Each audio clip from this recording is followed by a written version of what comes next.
Another video. ఈరోజు నేను ఏం మాట్లాడుతున్నాను మీతో అంటే, మనకి పిఆర్కి అప్లై చేసేటప్పుడు ఎక్స్ప్రెస్ ఎంట్రీ ద్వారా అప్లై చేస్తున్నప్పుడు ఎన్ఓసి కోడ్ అనేది చాలా ఇంపార్టెంట్.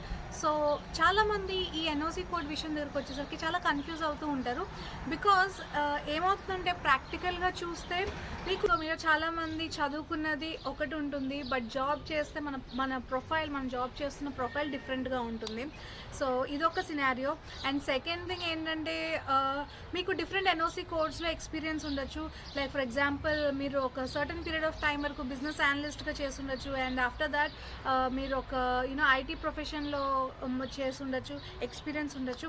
సో వీటిల్లో మీకు ఇప్పుడు ఒక కన్ఫ్యూజ్డ్ స్టేట్ ఎక్కడ వస్తుందంటే, ఇన్ని రకాల ఎక్స్పీరియన్స్ ఉన్నప్పుడు ఏ ఎన్ఓసి కోడ్ మనం మెన్షన్ చేయాలి, ఏది మనకి ఫిట్ అవుతుందో, లైక్ మనకి అప్లికేషన్ రిజెక్ట్ అవ్వకుండా ఉండడానికి మనకి ఏది బెటర్ అని అడుగుతూ ఉంటారు చాలామంది. సో ఈరోజు నేను మీకు ఆ డీటెయిల్స్ అనేవి మాట్లాడతాను. సో ఎన్ఓసి కోడ్ మీరు ఎలాగా సెలెక్ట్ చేసుకోవాలి, and different fields of experience ఉన్నప్పుడు మీరు ఏం చేయాలి, అండ్ మీ స్ట్రీమ్, మీరు చదువుకునే ఎడ్యుకేషన్ డిఫరెంట్ ఉంటుంది, మీ ఎక్స్పీరియన్స్ డిఫరెంట్గా ఉంది, ఈ సినారియోలో ఏం చేయాలి, ఇలా డిఫరెంట్ సినారియోస్ మనం డిస్కస్ చేసుకుందాం. అండ్ దానికన్నా ముందు మీరు నన్ను ఫస్ట్ టైం చూస్తుంటే, నా పేరు రాధ. ఇన్న ఛానల్ కెనడా పేజెస్ అన్న ఛానల్కి సబ్స్క్రైబ్ చేయండి, పక్కనే ఉన్న బెల్ ఐకాన్ ప్రెస్ చేయండి. నేను వీడియో పెట్టిన ప్రతిసారి మీకు నోటిఫికేషన్స్ వస్తాయి. సో ఫస్ట్ మనకు అసలు ఎన్ఓసి అంటే ఏంటి చూద్దాము. సో ఎన్ఓసి అంటే నేషనల్ ఆక్యుపేషనల్ క్లాసిఫికేషన్ అండి. సో మన జాబ్స్ అన్నీ కూడా గ్రూప్ అయి ఉంటాయి based on job duties. So మనకి ఇక్కడ 4 టైప్ ఆఫ్ స్కిల్ టైప్స్ ఉంటాయి. Skill type 0, A, B, C and D. So మనకి OAP ఈ 3 ఎక్స్ప్రెస్ ఎంట్రీ FSW కింద మీరు అప్లై చేస్తే అప్పుడు మీ జాబ్ కోడ్స్ అన్నీ కూడా ఈ 3 స్కిల్స్ కింద ఉంటాయి. సో ఫస్ట్ మనం చూస్తే స్కిల్ టైప్ 0లో మనకి మేనేజ్మెంట్ జాబ్స్ ఉన్నాయి. Like restaurant managers, mine managers, fishing shore captains. So ఇలాంటి మేనేజరల్ జాబ్స్ అన్నీ కూడా మనకి ఇక్కడ స్కిల్ టైప్ 0లో ఉంటాయి. And skill type level A వస్తే professional jobs that usually call for a degree. So మనకు ఒక యూనివర్సిటీ నుంచి డిగ్రీ ఉండి మంచి professional like doctors, dentist, architects వీళ్ళందరూ లెవెల్ A కింద వస్తారు. అండ్ లెవెల్ Bలో chefs, plumbers, electrician. So particular ఒక స్కిల్ ట్రేడ్ సర్టిఫికేషన్ ఉన్నవాళ్ళు, ఒక కాలేజ్ డిప్లొమా ఉన్నవాళ్ళు వీళ్ళందరికీ ఈ జాబ్ కేటగిరీ కింద వస్తారు. So chefs, plumbers, electricians examples మనకి. And next skill level C. So intermediate jobs that usually call for high school diploma. So high school అనే లేకపోతే ఆన్ జాబ్ స్పెసిఫిక్ ట్రైనింగ్ కానీ ఉన్న వాళ్ళందరూ కూడా ఈ స్కిల్ లెవెల్ Cకి వస్తారు. For example బుచర్స్, long hall truck drivers, food and beverage servers. So ఇలాంటి job titles ఉన్న వాళ్ళందరూ లెవెల్ C కింద వస్తారు.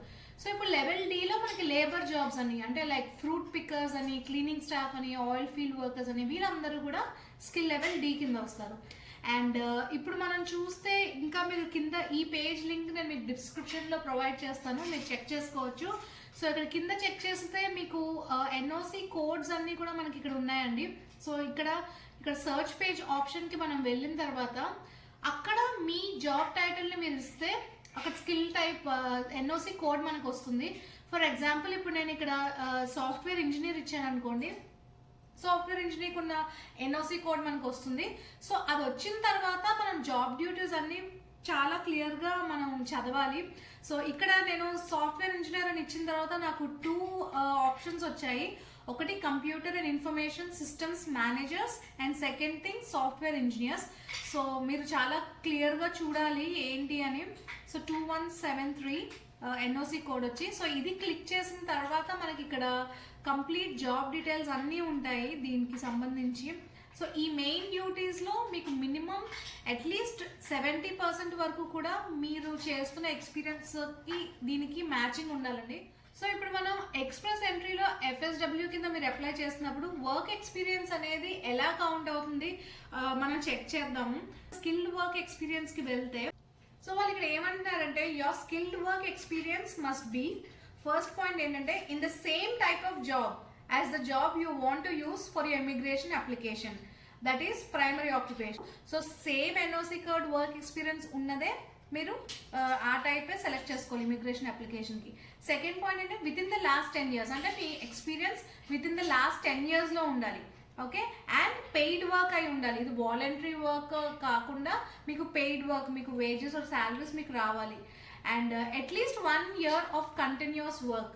సో ఇది చాలా ఇంపార్టెంట్ పాయింట్ అండి. సో దే సే మనకి at least 1 year of continuous work ఉండాలి. So you can make this in few different ways. అంటే ఎలా ఉండాలంటే కంప్లీట్గా మనకి టోటలీ 1560 hours ఉండాలి వర్క్ అవర్స్. ఒక్క జాబ్ ఫుల్ టైం చేస్తే అది 30 hours per week ఉండాలి ఫర్ 12 months. సో అది మీకు కంప్లీట్గా కౌంట్ అవుతుంది. ఒకవేళ అలా కాదు అనుకుంటే మీరు ఒకవేళ పార్ట్ టైం జాబ్ చేస్తున్నారు అనుకోండి. సో పార్ట్ టైం జాబ్ చేస్తే 15 hours per week for 24 months. So usually full time అయితే మనకి వీక్లీ 30 hours. సో ఇది పార్ట్ టైం కాబట్టి వీక్లీ 15 hours. సో 2 years పడుతుంది మీకు, 24 months పడుతుంది మీకు. So that will be equal to 1560 hours. And then full time at more than 1 job. So అంటే మీరు ఒక్క జాబ్ కన్నా ఎక్కువ చేస్తే అప్పుడు కూడా మీకు 30 hours per week for 12 months ఉండాలి. సో మీ ఎక్స్పీరియన్స్ ఇలా కౌంట్ అవుతుంది. అండ్ మనకి మోస్ట్ ఇంపార్టెంట్లీ గుర్తుపెట్టుకోవాల్సింది ఇది. So 1 year of continuous work ఉండాలి మీకు. ఒకవేళ 1 year ఆఫ్ కంటిన్యూస్ ఎక్స్పీరియన్స్ ఉంటే అప్పుడు డిఫరెంట్ ఎన్ఓసి కోడ్స్ కింద మీరు చేసిన ఎక్స్పీరియన్స్ అన్నిటినీ కూడా మీరు కన్సిడర్ చేసి పాయింట్స్ తెచ్చుకోవచ్చు వాటికి. ఎన్ఓసి కోడ్ అంటే ఏంటి, ఎలిజిబిలిటీ ఏంటి, రిక్వైర్మెంట్స్ ఏంటి, మనం అన్నీ చూసాం కదా. సో ఇప్పుడు మనం ఒక డిఫరెంట్ సినారియోస్ మాట్లాడుకుందామండి. సో చాలామంది పిఆర్ ప్రాసెస్కి కొత్త అయి ఉండొచ్చు, ఆర్ ఎక్స్ప్రెస్ ఎంట్రీ అప్లై చేద్దామని ఇప్పుడిప్పుడే ఇన్ఫర్మేషన్ గ్యాదర్ చేస్తూ ఉండొచ్చు. అండ్ ఇలాగా కొత్తగా పిఆర్ కోసం చూసే వాళ్ళకి మోస్ట్లీ వచ్చే ఒక డౌట్ ఏంటంటే, నా గ్రాడ్యుయేషన్ వచ్చి ఒక స్ట్రీమ్లో ఉంది అండ్ నా ఎక్స్పీరియన్స్ వచ్చి ఇంకొక స్ట్రీమ్లో ఉంది. సో ఇదేమన్నా ఎన్ఓసి కోడ్కి ప్రాబ్లం అవుతుందా, ఆర్ ఎన్ఓసి కోడ్ నేను మెన్షన్ చేయాలంటే ఏ స్ట్రీమ్లో మెన్షన్ చేయాలని అడుగుతున్నారు. So education has got to do nothing with NOC code. So NOC code only మీ జాబ్ డ్యూటీస్, మీ జాబ్ ఎక్స్పీరియన్సెస్, మీ జాబ్కి సంబంధించింది, మీ చదువుకి సంబంధించింది కాదు. మీ చదువుకి సంబంధించి పాయింట్స్ మీకు సెపరేట్గా కౌంట్ అవుతాయి అండ్ ఎక్స్పీరియన్స్కి సంబంధించి సెపరేట్గా కౌంట్ అవుతాయి. So NOC code has got nothing to do with your education. So I think this is clear. And ఇంకొక సినారియో ఏంటంటే, I have 6 months of experience in software industry and 6 months of experience ఇంకా వేరే IT అడ్మినిస్ట్రేషన్లో నాకు ఒక 6 months ఉంది. So ఇలా నాకు different not 1 complete year, నాకు ఇలా కొంచెం ఎక్స్పీరియన్స్ ఉంది. సో నేను ఇవన్నీ కలుపుకొని ఏదన్నా 1 స్పెసిఫిక్ ఎన్ఓసి కోడ్ తీసుకుని నేను అప్లై చేయొచ్చు అని అడుగుతున్నారండి. సో వెరీ క్లియర్లీ వాళ్ళు మెన్షన్ చేసింది 12 months ఆఫ్ కంటిన్యూస్ ఎక్స్పీరియన్స్ అన్నారు. సో ఇక్కడ మీకు more than 3 years of experience ఉండొచ్చు, but different jobs all together ఉన్నాయి 3 years ఆఫ్ ఎక్స్పీరియన్స్. సో ఈ సినారియోలో యూ కెన్ నాట్ అప్లై, ఎందుకంటే మనకి 1 year ఆఫ్ కంటిన్యూస్ ఎక్స్పీరియన్స్ లేదు అండ్ 1 ఎన్ఓసి కోడ్లో లేదు. So your application will get rejected. So ఇదొక సినారియో. అండ్ థర్డ్ సినారియో వచ్చి 1 year of experience into 1 particular NOC code and 2 years of experience in different NOC code. But నేను ఇప్పుడు ఏం చేయాలని అడుగుతున్నారండి. సో ఈ సినారియోలో మీకు 2 years ఆఫ్ ఎక్స్పీరియన్స్ ఉన్న ఎన్ఓసి కోడ్ని మీరు మెన్షన్ చేస్తే బెటర్, ఎందుకంటే మీకు number of years of experience కొంచెం ఎక్కువ ఉంది కాబట్టి మీరు సబ్స్టాన్షియేట్ చేయగలుగుతారు మీ ప్రూఫ్స్ అన్నీ కూడా. సో అలా ఇప్పుడు మీరు ఎన్ఓసి కోడ్ చూస్ చేసుకునేటప్పుడు ఏ ఫ్యాక్టర్స్ కన్సిడర్ చేయాలి అనే వాటి మీద నేను కొన్ని టిప్స్ ఇస్తాను మీకు. సో ఫస్ట్ థింగ్ ఏంటంటే, మనకి ప్రతి ఎన్ఓసి కోడ్కి జాబ్ డ్యూటీస్ ఉంటాయండి. వాళ్ళు మెన్షన్ చేసిన జాబ్ డ్యూటీస్లో అట్లీస్ట్ 70% మ్యాచ్ అయ్యే ఎన్ఓసి కోడ్ని మీరు సెలెక్ట్ చేసుకోండి. అప్పుడు రిజెక్ట్ అయ్యే ఛాన్సెస్ చాలా తక్కువ ఉంటాయి. సో మీకు డిఫరెంట్ ఎన్ఓసి కోడ్స్ ఎక్స్పీరియన్సెస్ ఉండొచ్చు, బట్ దెన్ స్పెసిఫిక్గా జాబ్ డ్యూటీస్ అన్నీ చెక్ చేసి మోస్ట్లీ 70% వరకు మ్యాచ్ అయ్యేవి మాత్రమే మీరు ఎన్ఓసి కోడ్ మెన్షన్. మీలో చాలా మందికి జాబ్ ఎక్స్పీరియన్స్ ఉండొచ్చు, బట్ దెన్ దానికి సంబంధించిన లెటర్స్, ఆఫర్ లెటర్స్ కానీ వర్క్ ఎక్స్పీరియన్స్ లెటర్స్ కానీ ఇవన్నీ అప్పుడప్పుడు మిస్ అవుతాయి మన దగ్గర. సో ఇవన్నీ కూడా మీకు పక్కాగా ఉండి మీరు సబ్స్టాన్షియేట్ చేసుకోగలిగిన స్టేజ్లో ఉంటేనే ఆ ఎన్ఓసి కోడ్ మీరు మెన్షన్ చేయండి. సో కెనడా వచ్చిన తర్వాత కంప్లీట్గా మీ ప్రొఫెషన్ని కూడా మార్చుకోవచ్చండి. సో మనకి ఇండియాలో ఉన్నప్పుడు ఒక కైండ్ ఆఫ్ ప్రొఫెషన్లో ఉంటారు, అండ్ ఇక్కడికి వచ్చిన తర్వాత వాళ్ళు మౌల్డ్ అయ్యి వాళ్ళకి తగిన ఆపర్చునిటీ వస్తే వాళ్ళు డెఫినెట్ కంప్లీట్ ఓవరాల్గా ప్రొఫెషన్ మార్చుకుంటారు. So you need not worry మీరు ఇక్కడికి మీరు ఆ ఎన్ఓసి కోడ్తోనే ఇక్కడ కంటిన్యూ అవ్వాలా అని ఆలోచించకండి. Because all this is only till you get the PR. So మీకు పిఆర్ వచ్చిన తర్వాత మీరు ఇక్కడికి వచ్చాక you are free to do any kind of job in any kind of industry in any kind of field. So clarity వచ్చిందా మీకు? NOC code అంటే ఏంటి, ఎలా ఎన్ఓసి కోడ్ మీరు అప్లై చేయాలి అప్లికేషన్లో, అండ్ అన్ని డౌట్స్ కూడా క్లియర్ అయ్యాయి అనుకుంటున్నాను.